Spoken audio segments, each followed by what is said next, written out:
Hello, everybody. Welcome to another exciting episode of Jimmy's Jambox. We're here. We're back at it again, and we're going to get on into it. But before we do, as always, please make sure to like, subscribe, push all the buttons, do all the things. You know, I don't know where they are, but you do, and I trust you. And with that being said, here's a quick word from our sponsors.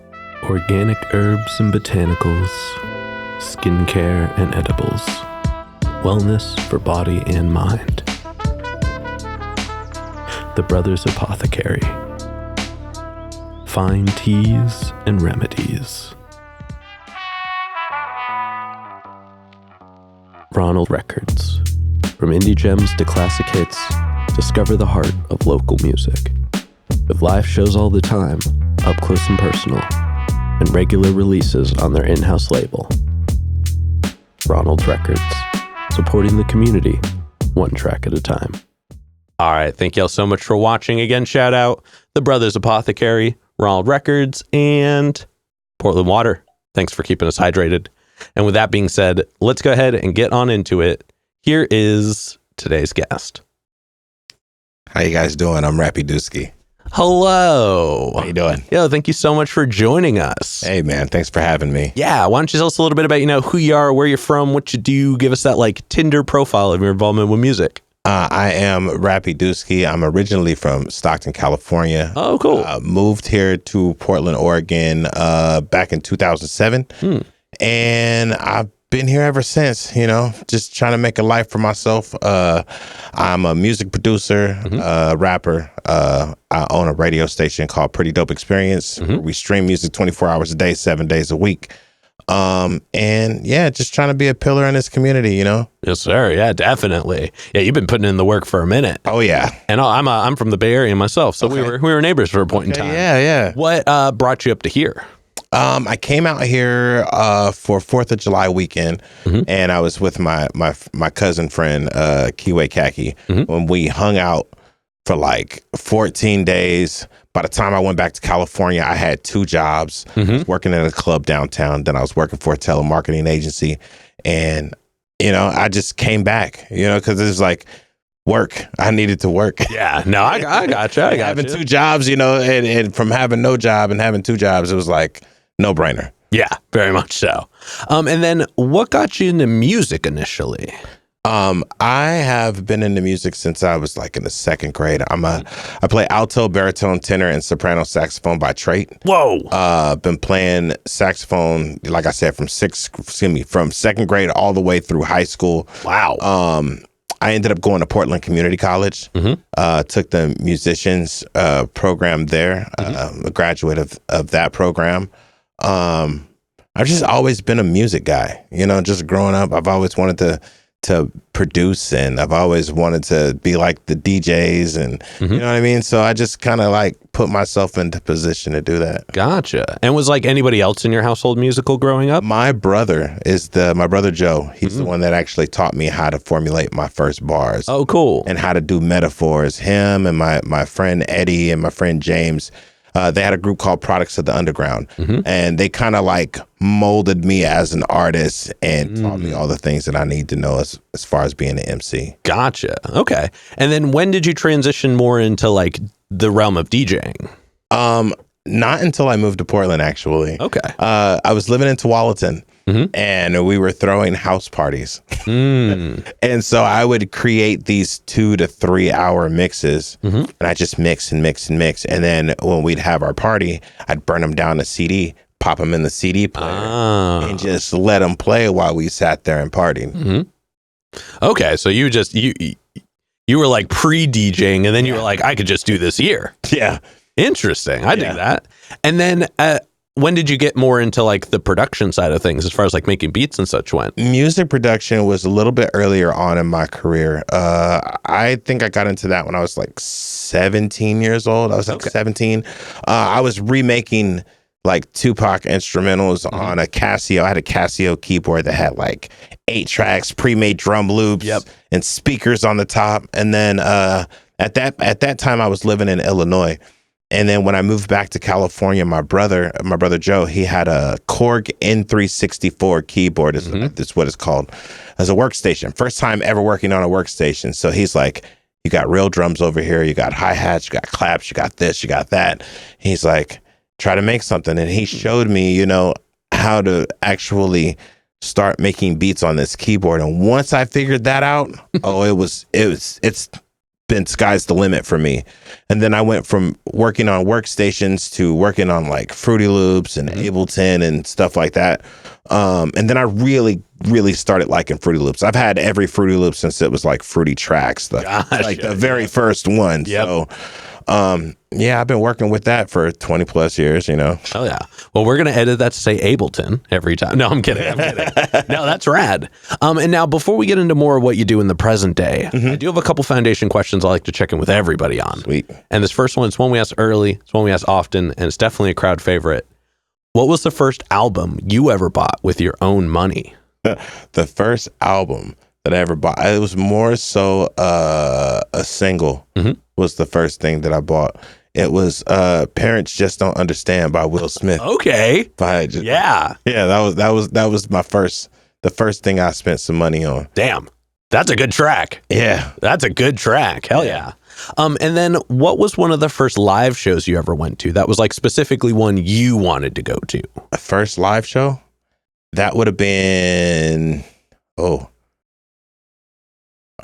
First live show here, and it was actually in Portland. It was a Boo Bomb 2015. Okay. 2015, 2016, something like that. That was the first concert real concert that I've ever been to. Wow. That I wanted to go to. Not like a local show, but that was like the first concert I've been to. So yeah. Damn. I bet that was good. Do you remember who was headlining all that? Oh, I have no clue. I don't remember. I think wait a minute. Hold on. Let me think. I know Too Short was one. Okay. Too Short was one of the performers. I believe Baby Bash was there. I believe one of the Yin Yang Twins was there. Oh, and Color Me Bad. Color Me Bad was there, and it was the worst. Oh no!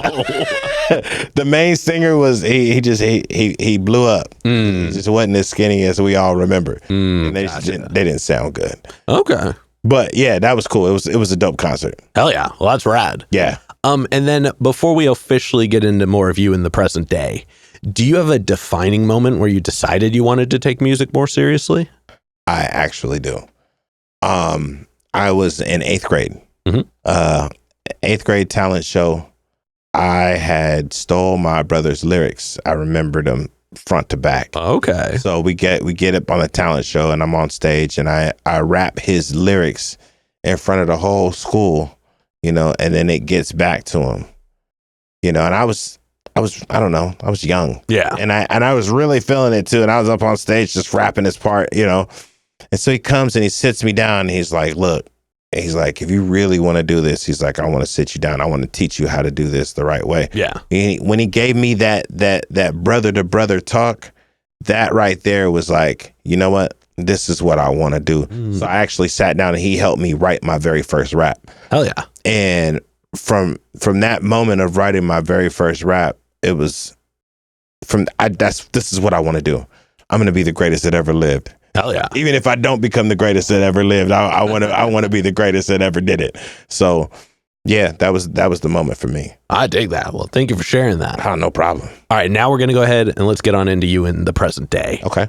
We are going to get a super easy one out of the way first, though. Sweet. How'd you pick the name? Not so easy. All right. So my original rap name is Rapture. Okay. So my guy Melly Mel, back in California, back in Stockton, we were making beats and recording for one of his albums, and he was just said, you know what? There goes Rappy with the Blappies, and I was like, Rappy, okay, I kind of like that. And then Scrappy Doo is my favorite cartoon character, so you know, Rappy Doo turned into Rappy Dooski. because they don't call me Rappy Dooski. I try to make it do what it do. So okay. So that's where, and it just evolved from Rapture to Rappy Dooski.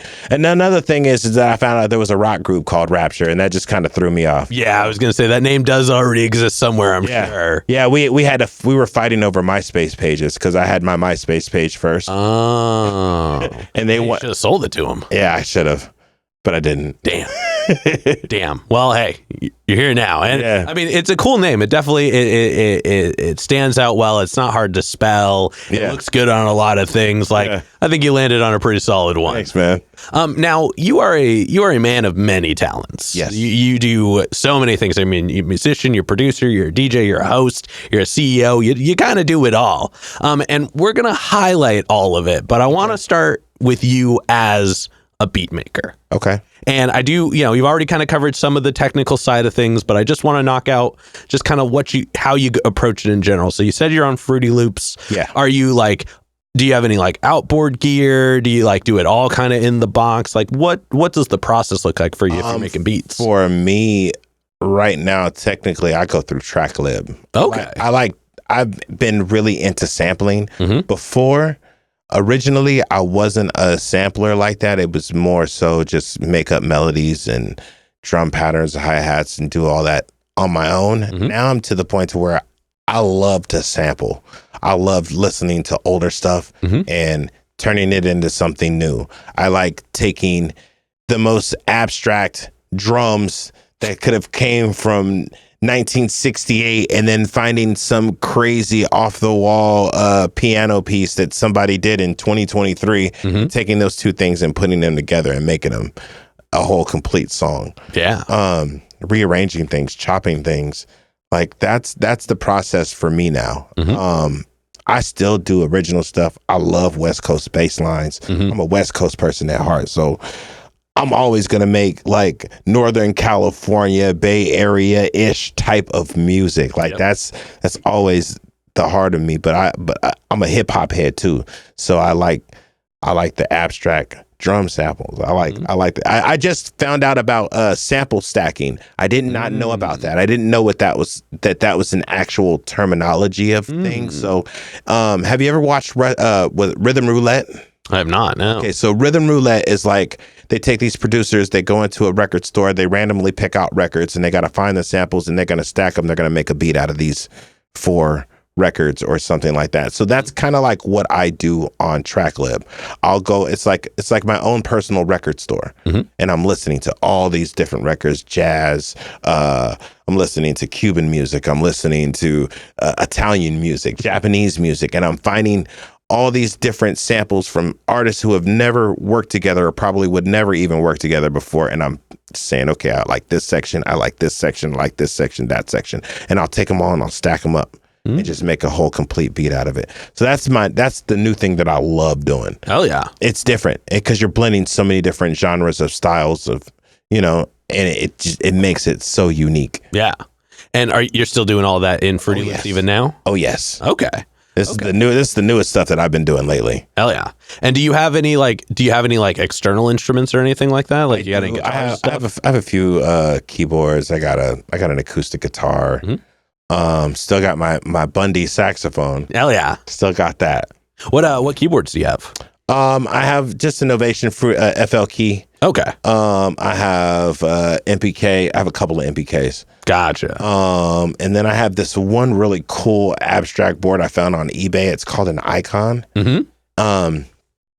It's different. It's kind of like the FL key, but it does. It's got these weird touch pads on them where you can like the modulation, instead of having it left to right, it's a touchpad. Yeah. Where you can touch it and you can turn your volume up, turn your volume down. It's pretty cool. Yeah. Icon is a really cool brand. I'm glad that more people know about them now. Oh yeah. But they were really under the radar for the longest time, especially for being the only brand that was like making the like newer version of like what the old Mackie controls used to be.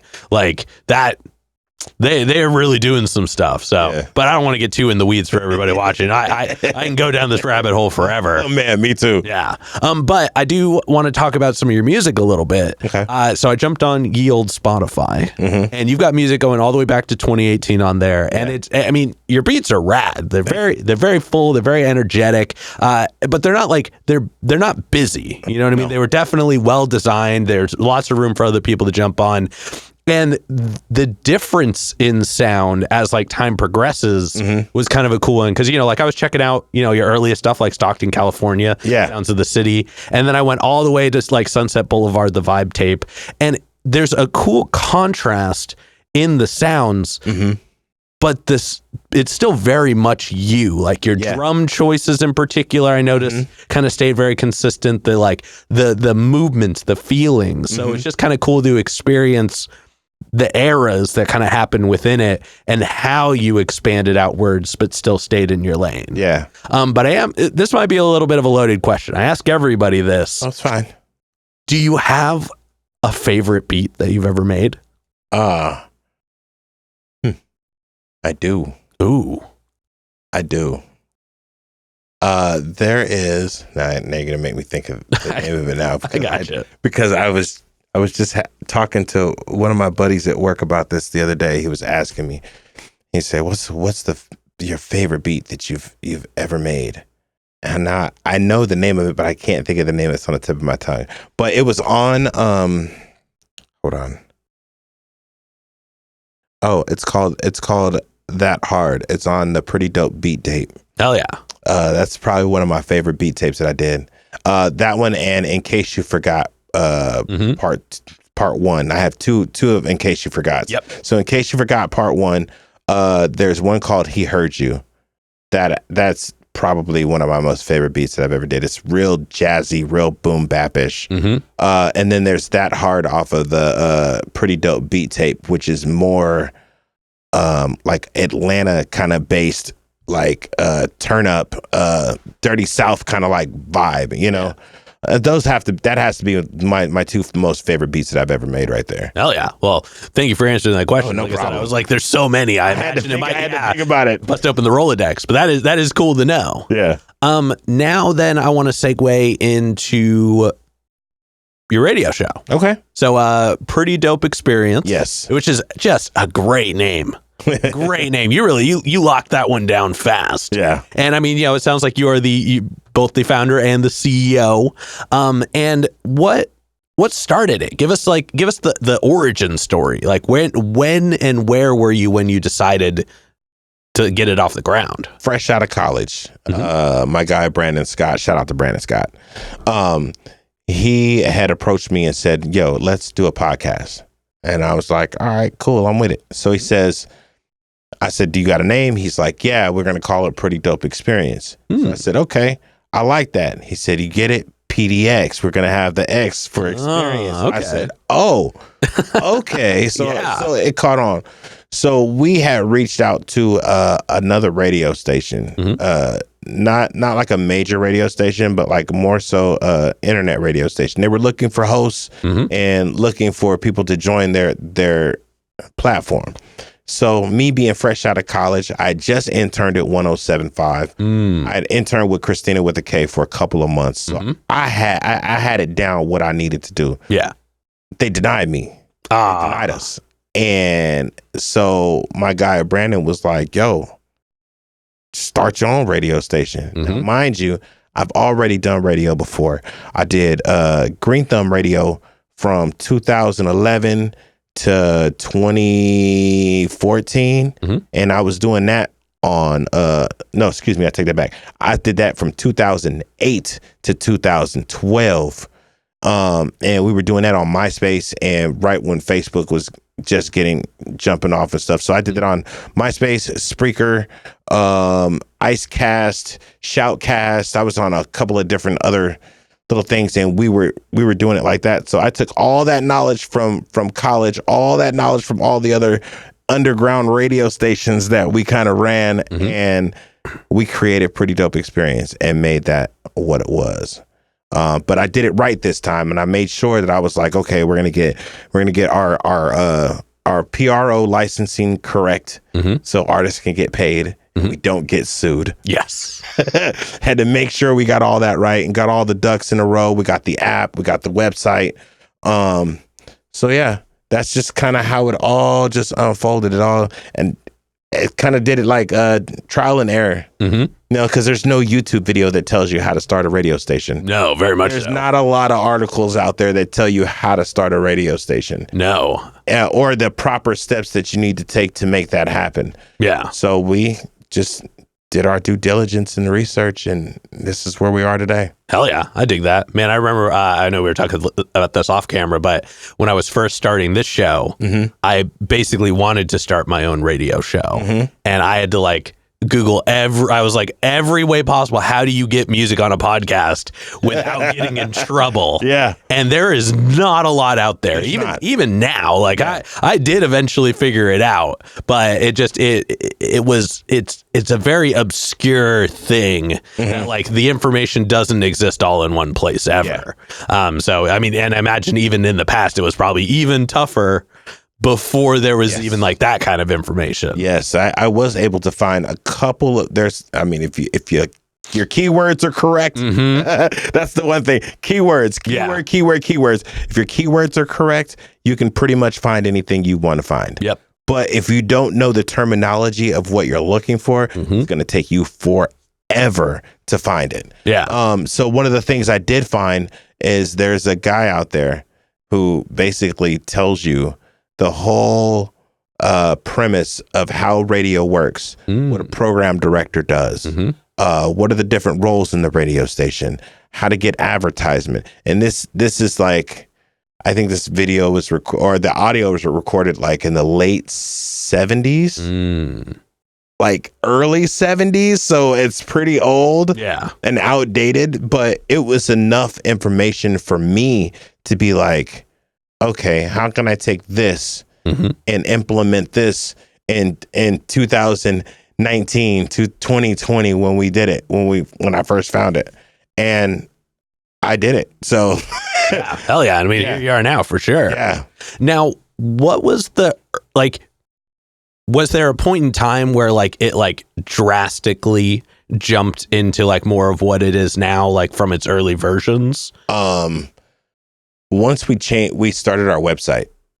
We started our website and we actually picked a radio company to go through. Picking the correct, because there's a good handful of them out there. Yeah. And they all want your money. So I just needed to figure out what I was going to get the most bang for my buck. Yeah. You know, and if I'm going to invest all this money into doing this radio station, I want to make sure that I have the bandwidth. 2, I have the storage space. 3, it can handle the capacity of listeners at any capacity and not crash out on me. Yeah. You know, and so that was one of the hardest things, is trying to figure that out. Once you get that figured out, gold. Hell yeah. Hell yeah. I dig that. And then your current version, like what you do now in all its capacities, what does like a regular day look like? Oh, regular day. Let's see. We start by going to bed at 4 a.m. Yep. That's how I start my day. I go to bed at 4 a.m. I'm up at 7. After getting my kids off to school, it's more so research, because I'm a curator on Submit Hub. So I'll go on Submit Hub and I do my daily listenings, and I listen to these artists and I give them critiques, and I figure out, okay, who can I take out of this group of artists, and can I put them on the radio? You know, and I have to get their releases and all that stuff. Once I get the releases, I go ahead and I upload them.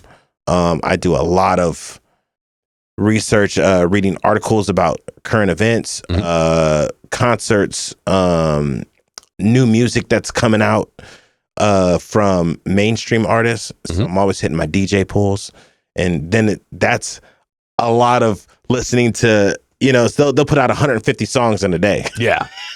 And I got to go through all of these songs and figure out, okay, I want to download this, I want to download that, and then I upload them. They got to tag them out and track them right.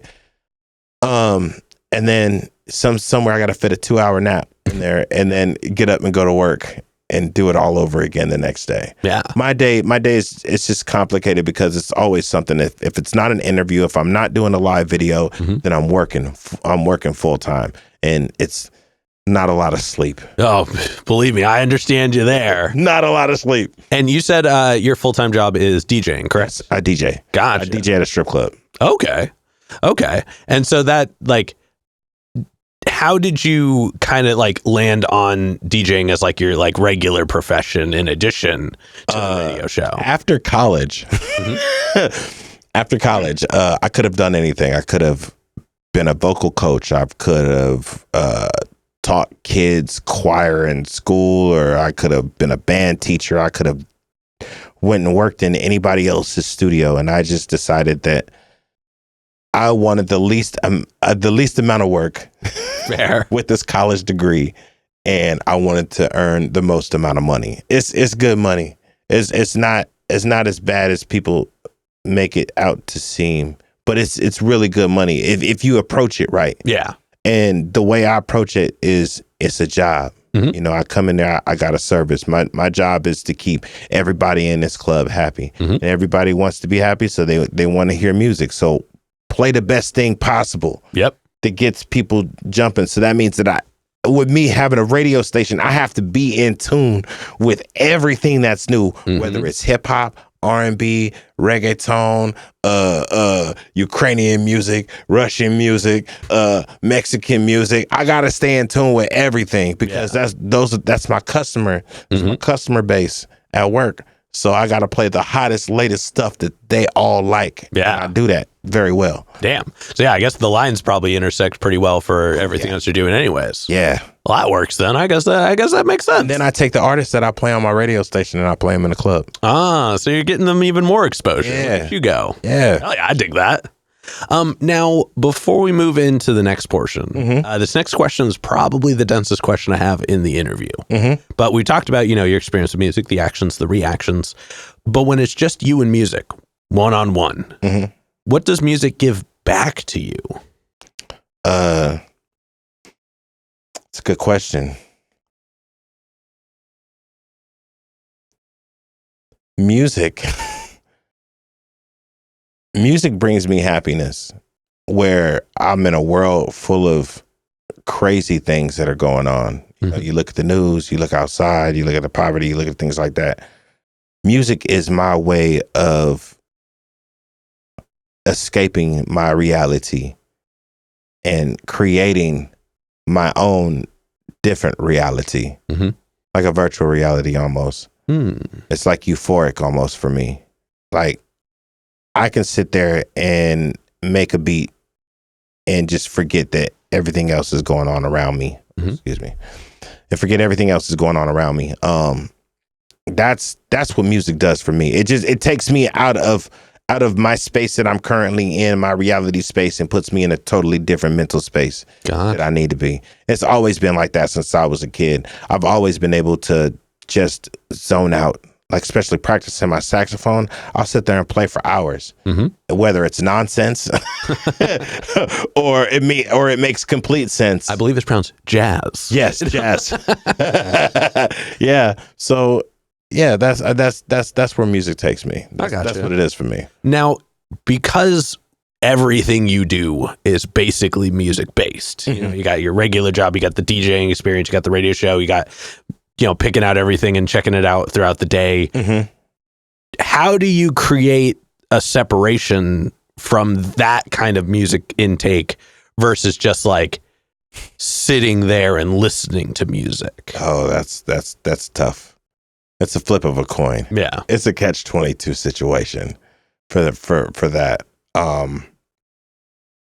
Honestly, don't have a real answer for that. That's fair. It's a coin flip. Yeah. For me. Yeah.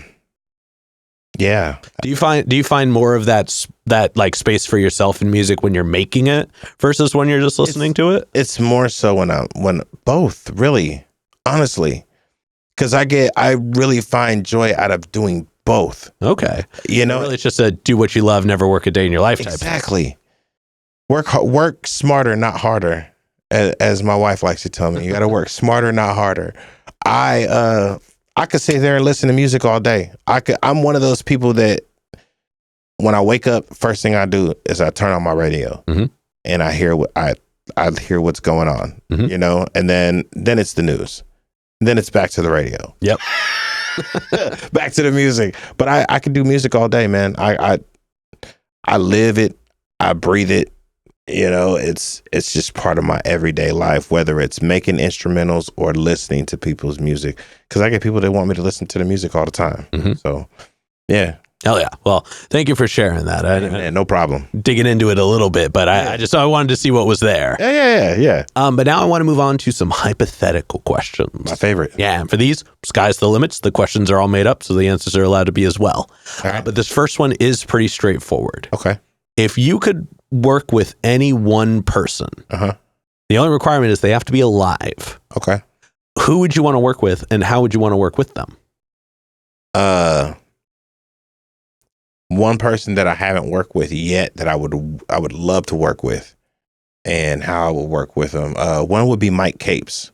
Okay, hell yeah. I know Mike. Me and Mike are cool. We've never worked together as far as musically. I would love to produce a boom bap track for Mike Capes. Yeah.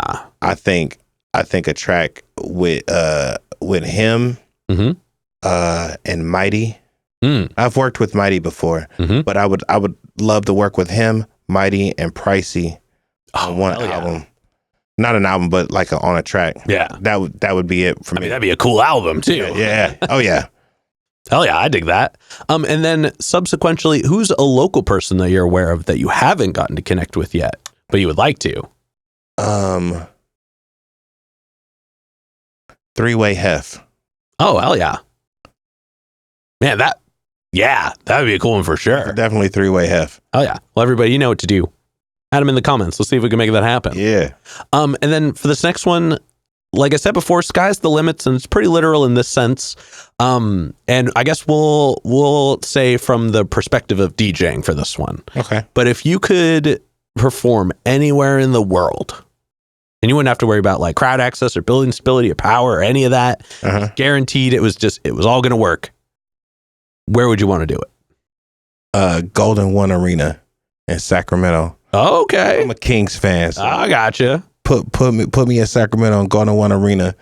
Fill that thing up, light the beam while I'm doing my performance too. Hell yeah. I dig that for sure. And then to wrap up the hypothetical questions, if you could get one more album from anybody, they could be alive, they could be dead, they could have not put out an album in 100 years, could have put out an album yesterday. Who would you want an album from? Can I pick more than one? Yes. Cool. I would want another album from 456. That's Lil Face, 4C's, and Dre Steves. I would want that, and all three of them have passed away. So I would want an album out from them. I definitely would want another album from Nipsey Hussle. And I would like to see Ludacris and DTP get back together. Okay. Hell yeah. That's what I need. I need a Disturbing the Peace album. Yeah. Damn, that is a good answer. Yeah. All right. I like that. All right. But with that being said, we're going to go ahead and start wrapping this up. Okay. What can we look forward to between, let's say, now and June?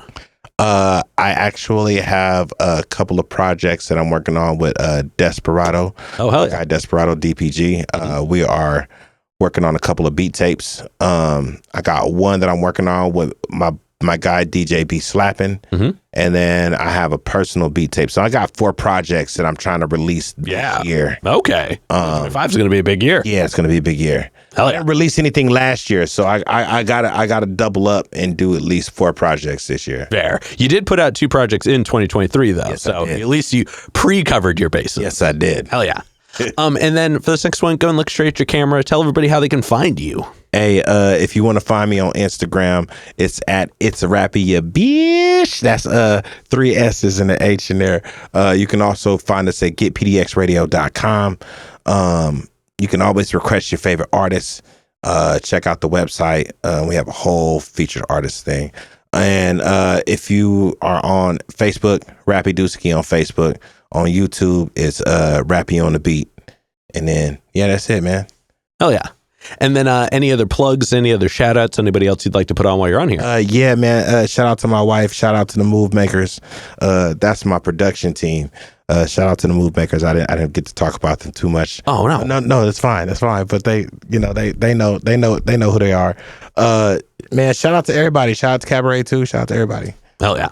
All right. And with that being said, I've got one last question to go. Yo. But before we do, I'm going to steal the camera for just a second. Go ahead. As always, y'all, please make sure to like, subscribe, push all the buttons, do all the things. I don't know where they are, but you do, and I trust you. And one more shout out to the Brothers Apothecary, Ronald Records, and Portland Water. Thanks for keeping us hydrated. And with that being said, the final question. And this is entirely up to your interpretation. Okay. But in all of music, what is an album you feel is more on the obscure side? It's a bit of a deep cut. It's one you think not a lot of people would know, but it's one you think everybody should know. Brother Lynch Hung, 24 Deep. Oh, hell yeah. Hell yeah. Okay. Brother Lynch Hung, 24 Deep. That's the one. Yeah. Damn, if y'all don't know that, you should know that. So that's a great rec. Yeah. Hell yeah. All right. With that being said, we're going to go ahead and wrap this up. Thank you so much for joining us today. I appreciate you for having me, fam. Yeah. And this has been another exciting episode of Jimmy's Jambox. I'm Jimmy. I'm Rappy. And we're signing off. Later, y'all. That's a wrap. This is not a podcast. This is a show.